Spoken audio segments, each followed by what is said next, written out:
নমস্কাৰ এই মুহূৰ্তত আহি পৰিছে ৰাতিপুৱাৰ কেইবাটাও গুৰুত্বপূৰ্ণ খবৰ আজি 2 মে অসমৰ লগতে ভাৰতৰ বিভিন্ন প্ৰান্তৰ পৰা ৰাতিপুৱাৰ কেইবাটাও খবৰ একেলগে যুগুতোৱা হৈছে এই মুহূৰ্তত জনাই আছো ৰাতিপুৱাৰ গুৰুত্বপূৰ্ণ খবৰ খুৰাক সেৱন কৰি সদনত ভাষণ মুখ্যমন্ত্ৰীৰ দেখি নিউজ দেশৰ ৰাজনৈতিক ইতিহাসত এক নজিৰবিহীন ঘটনা সংঘটিত হৈছে দেশৰ ৰাজনৈতিক ইতিহাসত এক নজিৰবিহীন ঘটনা বিধানসভাৰ মজিয়াত সুৰাপান কৰি মুখ্যমন্ত্ৰীৰ ভাষণ গভীৰ নিচাত ৰঙীন হৈ টুকি মাতেৰে ভাষণ মুখ্যমন্ত্ৰীৰ পঞ্জাবৰ মুখ্যমন্ত্ৰী ভগৱন্ত মানৰ বিৰুদ্ধে সকলোকে আচম্বিত কৰা অভিযোগ উত্থাপন হৈছে ভিডিঅ' দেখিলে আপুনি ভাবিবলৈ বাধ্য হ'ব আচলতে কি হৈছে কিয় হঠাৎ কথা অস্পষ্ট হৈ পৰিল মুখ্যমন্ত্ৰী মানৰ বিধানসভাৰ পূৰ্বেই কাহানি নেদেখা দৃশ্যত সুযোগ ল'লে লিখি বিৰোধীয়ে কালিকা লাগিছে আম আদমি পাৰ্টি ৰাজনৈতিক বিপৰ্যয়ৰ মাজতেই এই মুখ্যমন্ত্ৰী মানৰ গাদী লৰিছে যিকোনো মুহূৰ্ততেই পঞ্জাবত কহিব পাৰে আপৰ মানৰ ভাৰসাম্যতা হেৰুৱাৰ দৰে কথা বতৰা দেখা গ'ল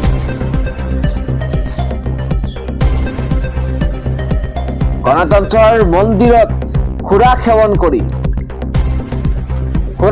কৰি গৈছিল নেকিমান ঘটনাৰ পাছতে দেশৰ ৰাজনৈতিক পোহৰত আৰম্ভ হৈছে নতুন বিষয় শাৰীৰিক অসুস্থতা ষড়যন্ত্ৰ নে খুৰা স্থিতি স্পষ্ট কৰিব লাগিব মানে দেশৰ ৰাজনৈতিক মহলত ইতিহাসত নজিৰবিহীন ঘটনা সংঘটিত হৈছে ৰাজ্যত প্ৰকৃতিয়ে চলাইছে তাণ্ডৱ বৰ্তমানলৈকে 24 গৰাকীৰ মৃত্যু হৈছে ভয়ংকৰ ধুমুহা বৰষুণত বজ্ৰপাতত 24 গৰাকীৰ মৃত্যু হৈছে 15 গৰাকীকৈ লোক আহত হৈছে ধাৰাসাৰ বৰষুণ বজ্ৰপাতত বিগত দুদিন ধৰি উত্তৰ প্ৰদেশত অব্যাহত আছে বতৰৰ কালৰূপ প্ৰবল শিলাবৃষ্টিত ক্ষতিসাধন হৈছে হাজাৰ হাজাৰ কৃষকৰ শস্য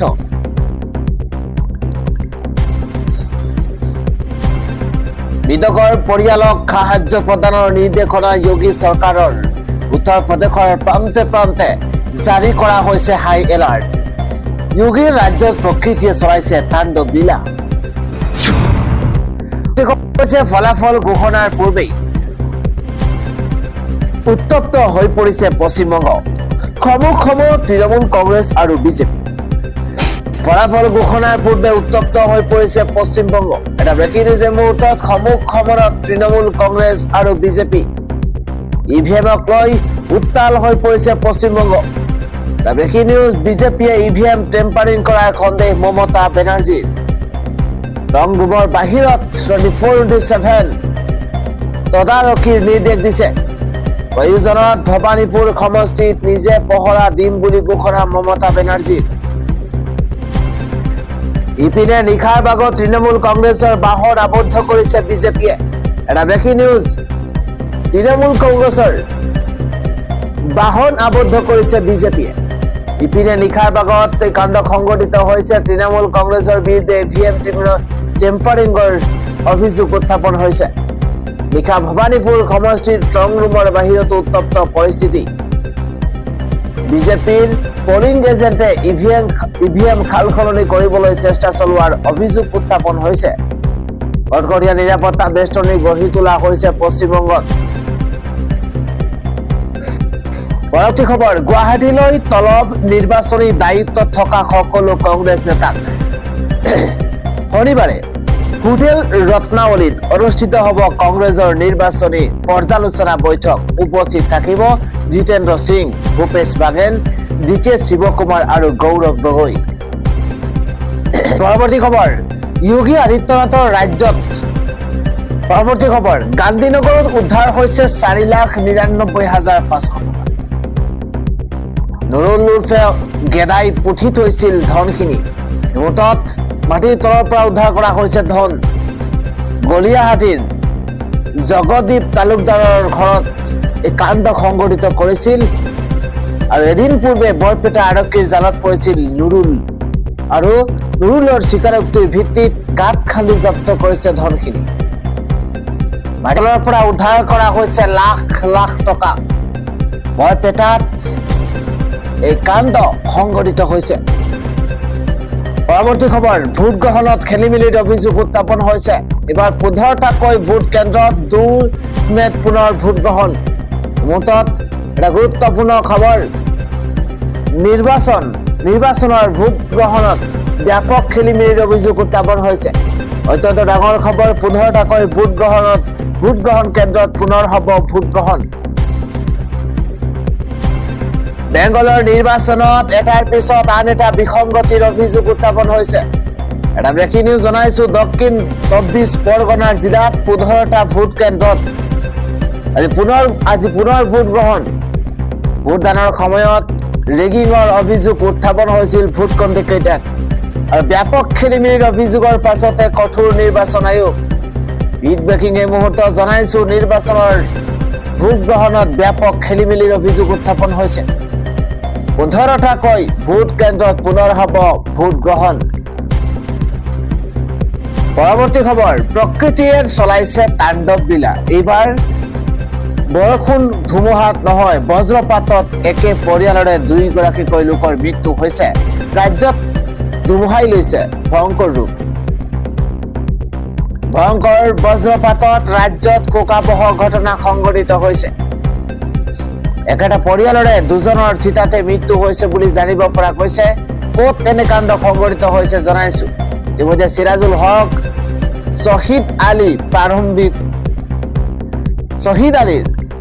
প্ৰামাণিকৰ মৃত্যু হৈছে আহত 3জনক লগে লগে হস্পিটেলত ভৰ্তি কৰোৱা হৈছে অত্যন্ত দুখ খবৰ জনোৱাৰ চেষ্টা কৰিছো গোসাইগাঁৱৰ চিঠিলাত ধুমুহাৰ সময়তে এই কাণ্ড সংঘটিত হৈছে গুৰুতৰভাৱে আহত হৈছে 3 গৰাকীকৈ লোক আহত একাবৰ মণ্ডল শাহিন প্ৰামাণিক আৰু শাহিদা বিবি খেতি পথাৰত মৰণা মাৰি থকা অৱস্থাতে এই ঘটনা সংঘটিত হৈছে অত্যন্ত ডাঙৰ খবৰ আনহাতে বজ্ৰ পৰি মৃত্যু হৈছে কেইবাটাও পশুধনৰ নিহত আৰু আহতসকলক একেটা পৰিয়ালৰে সদস্য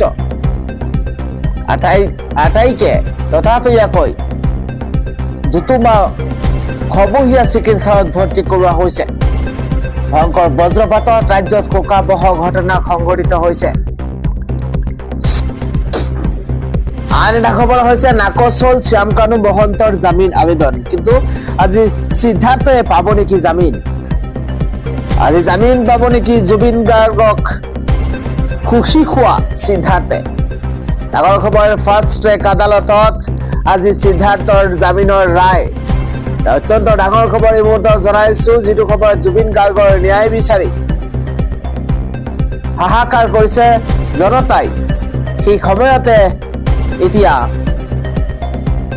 সিদ্ধাৰ্থৰ জামিনৰ ৰায় হৈছে আৰু খুশি খোৱা জুবিন গাৰ্গক এতিয়া জামিন বিচাৰিছে সিদ্ধাৰ্থে আৰু জুবিন গাৰ্গৰ কষ্টোপাৰ্জিত ধনেৰে সম্পত্তিৰ পাহাৰ গঢ়িছিল মেনেজাৰ সিদ্ধাৰ্থ শৰ্মাই সিদ্ধাৰ্থৰ হৈ ন্যায়ালয়ত অদ্ভুত যুক্তি দিছিল অধিবক্তাই এটা ব্ৰেকিং নিউজৰ মতে জনাইছো জুবিন গাৰ্গক চোৱা চিতা কৰাটো সিদ্ধাৰ্থৰ দায়িত্ব নহয় বুলি কৈছিল অধিবক্তাই কেৱল অনুষ্ঠান পৰিচালনা কৰাটোহে সিদ্ধাৰ্থৰ দায়িত্ব বুলি কৈছিল চৰকাৰী অধিবক্তায়ো আদালতত যুক্তি দিছিল জামিনৰ শুনানিৰ পিছত আজি চূড়ান্ত ৰায় দিব আদালতে জামিনৰ শুনানিৰ পাছতে আজি চূড়ান্ত ৰায় দিব আদালতে আৰু আজি জামিন পাব নেকি জুবিন গাৰ্গক খুই খোৱা সিদ্ধাৰ্থ শৰ্মাই পৰৱৰ্তী খবৰ বিজেপিয়ে ইভিএম টেম্পাৰিং কৰাৰ সন্দেহ এবাৰ ট্ৰং ৰুমত পহৰা মমতা বেনাৰ্জী এই মুহূৰ্তত এটা পলিটিকেল ব্ৰেকিং জনোৱাৰ চেষ্টা কৰিছো বিজেপিয়ে ইভিএম টেম্পাৰিং কৰাৰ সন্দেহ উত্থাপন কৰিছে মমতা বেনাৰ্জীয়ে আৰু ট্ৰং ৰুমৰ বাহিৰতে তদাৰকী নিৰ্দেশ এবাৰ মমতা বেনাৰ্জীৰ নিশা এটা ট্ৰং ৰুমত 4 ঘণ্টাৰো অধিক সময় সোমাই থাকিল মমতা বেনাৰ্জী নিশা ভবানীপুৰৰ ট্ৰং ৰুমত প্ৰৱেশ মমতা বেনাৰ্জীৰ। গুৰুত্বপূৰ্ণ খবৰ, মমতা বেনাৰ্জীৰ উপস্থিতিৰ লগে লগে উত্তপ্ত পৰিস্থিতিৰ সৃষ্টি হৈছে। প্ৰথমে মমতা বেনাৰ্জীক প্ৰৱেশত বাধা আৰোপ কৰে কেন্দ্ৰীয় নিৰাপত্তা বাহিনীয়ে আৰু ৰং ৰুমৰ বাহিৰত হুলস্থুলীয়া পৰিৱেশৰ সৃষ্টি কৰে বিজেপিয়ে। অত্যন্ত গুৰুত্বপূৰ্ণ খবৰ, বিজেপি কৰ্মীয়ে ৰং ৰুমৰ বাহিৰত হুলস্থুলীয়া পৰিৱেশৰ সৃষ্টি কৰে আৰু এইবাৰ নিৰ্বাচন আয়োগৰ বিৰুদ্ধে যুঁজ আৰম্ভ কৰিছে মমতাই। সমুখ সমৰত তৃণমূল কংগ্ৰেছ আৰু বিজেপি। আন এটা খবৰ, আৰু মাত্ৰ 24 ঘণ্টা গৌৰৱ গগৈৰ নেতৃত্বত গঠন হ'ব চৰকাৰ। এই মুহূৰ্তত বিগ পলিটিকেল আপডেট এই মুহূৰ্তত জনাইছো, আৰু মাত্ৰ 24 ঘণ্টা হাতত আছে আৰু গৌৰৱ গগৈৰ নেতৃত্বত গঠন হ'ব চৰকাৰ। নিৰ্বাচনী ফলাফলৰ বাবে মাজত মাত্ৰ 24টা ঘণ্টা আৰু গৌৰৱ গগৈৰ নেতৃত্বত চৰকাৰ হ'ব বুলি বিশ্বাস কংগ্ৰেছৰ। এটা ব্ৰেকিং নিউজ এই মুহূৰ্তত জনাইছো, বিজেপি কুফৰাই কংগ্ৰেছে দিছপুৰ দখল কৰিব বুলি মন্তব্য। অত্যন্ত গুৰুত্বপূৰ্ণ খবৰ, হাতত আছে মাত্ৰ 24 ঘণ্টা, 4 মে'ত ঘোষণা কৰা হ'ব ৰিজাল্ট। আৰু উৎকণ্ঠাৰে শাসক বিৰোধী দল এতিয়া বাট চাই আছে আৰু বিজেপি কুফৰাই এইবাৰ কংগ্ৰেছে দিছপুৰ দখল কৰিব বুলি মন্তব্য। ভুল প্ৰমাণিত হ'ব এইবাৰ এক্সিট পোল। আৰু মাত্ৰ 40খন আসনত বিজেপি থমকিব বুলি বিশ্বাস বিৰোধীৰ। 21ত মুখ্যমন্ত্ৰী 100খন আসন পাব বুলি কৈছিল, কিন্তু সেই সময়তে মাত্ৰ 60খন আসন দখল কৰিছিল, 60খন আসন। আৰু 2026ত 80খনৰ কথা ইংগিত দিছে মুখ্যমন্ত্ৰীগৰাকীয়ে, আৰু তাৰ মানে 40খন আসন পাব। এইবাৰ বিৰোধীয়ে চৰকাৰ গঠন কৰিব, চাইলেণ্ট ভোটাৰে বিশেষ ভূমিকা ল'ব। এইবাৰ অসমত কংগ্ৰেছে মিত্ৰজোঁটৰ চৰকাৰ হ'ব। এইবাৰ হাৰিব কাৰণে চিপৰাং গাদ্দাৰৰ কথা কৈছে বিজেপিয়ে। এক্সিট পোলৰ জৰিয়তে বেলেগ ৰূপ দিবলৈ চেষ্টা কৰিছে বিজেপিয়ে। এক্সিট পোলক লৈ ক্ষোভ প্ৰকাশ কৰিছে সাংসদ ৰকিবুল হুছেইনে। এইবাৰ অভিযোগ উত্থাপন হৈছে নিৰ্বাচন আয়োগক ৰকিবুলৰ আহ্বান ভালকৈ ভোট গণনা কৰিবৰ কাৰণে। বিজেপি নহয় 4 মে'ত চৰকাৰ গঠন কংগ্ৰেছৰ। পৰৱৰ্তী খবৰ, হিমন্ত বিশ্ব শৰ্মাৰ বিৰুদ্ধে ৰুষ্ট হৈ পৰিছে বাংলাদেশ। মুখ্যমন্ত্ৰীৰ বিৰুদ্ধে প্ৰতিবাদনামা দাখিল। হিমন্ত বিশ্ব শৰ্মাৰ বিৰুদ্ধে ৰুষ্ট হৈ পৰিছে বাংলাদেশ আৰু ভাৰতীয় উচ্চায়ুক্তক তলব বাংলাদেশ বিদেশ মন্ত্ৰীৰ কাৰ্যালয়লৈ। এটা ব্ৰেকিং নিউজ, তলব কৰি মুখ্যমন্ত্ৰীৰ বিৰুদ্ধে আনুষ্ঠানিক প্ৰতিবাদনামা দাখিল। হিমন্ত বিশ্বৰ বাংলাদেশীক লৈ মন্তব্যত অসন্তুষ্ট। বাংলাদেশে নিজৰ মতামত দাখিল কৰিছে পৱন বাধিক। আৰু বিগত এসপ্তাহত মুখ্যমন্ত্ৰীয়ে 20 বাংলাদেশীক প্ৰেৰণ কৰিছিল পোষ্ট, আৰু অসমৰ পৰা 20 গৰাকী বাংলাদেশীক ধৰি বাংলাদেশলৈ কথা কৰিছিল উল্লেখ। আৰু অশালীন লোকে কোমল ভাষা বুজি নাপায় বুলি পোষ্ট মুখ্যমন্ত্ৰীগৰাকীৰ। আৰু এনে বক্তব্যই দুই দেশৰ বন্ধুত্বপূৰ্ণ সম্পৰ্কৰ মনোভাৱক ভেঙুচালি কৰে। দুই দেশৰ সম্পৰ্কক লৈ বাংলাদেশৰ এই মন্তব্য। ইছৰত জাহানে এই মন্তব্যক বাংলাদেশৰ সম্পৰ্কক লৈ অপমান আখ্যা। এবাৰ নতুন চৰকাৰে ভাৰত বাংলাৰ দ্বিপাক্ষিক সম্পৰ্ক পুনৰ নিৰ্মাণৰ চলাইছে চেষ্টা। হিমন্ত বিশ্ব শৰ্মাৰ বিৰুদ্ধে ৰুষ্ট হৈ পৰিছে বাংলাদেশ। পৰৱৰ্তী খবৰ, গুৱাহাটী মহানগৰীৰ বিৰুবাৰীৰ পৰা এগৰাকী 17 বছৰীয়া ছাত্ৰী নিৰুদ্দেশ হৈ পৰিছে। এই মুহূৰ্তত এটা উদ্বেগজনক খবৰ জনোৱাৰ চেষ্টা কৰিছো। গুৱাহাটী মহানগৰীৰ বিৰুবাৰীৰ পৰা সন্ধানহীন হৈ পৰিছে এগৰাকী 17 বছৰীয়া ছাত্ৰী। পুৱা 11 বজাত ঘৰৰ পৰা বিৰুবাৰীলৈ ওলাই অহাৰ পাছতে সন্ধানহীন হৈ পৰিছে ছাত্ৰীগৰাকী। আৰ্য বিদ্যাপীঠত অধ্যয়নৰত আছিল ছাত্ৰীগৰাকী। দিছপুৰ থানাত এজাহাৰ দাখিল ছাত্ৰীগৰাকীৰ পৰিয়ালৰ। ইতিমধ্যে নিৰুদ্দেশ হৈ পৰিছে ছাত্ৰীগৰাকী। বাণিজ্যিক চিলিণ্ডাৰৰ মূল্য বৃদ্ধিক লৈ ৰাহুল গান্ধীৰ তীব্ৰ কটাক্ষ।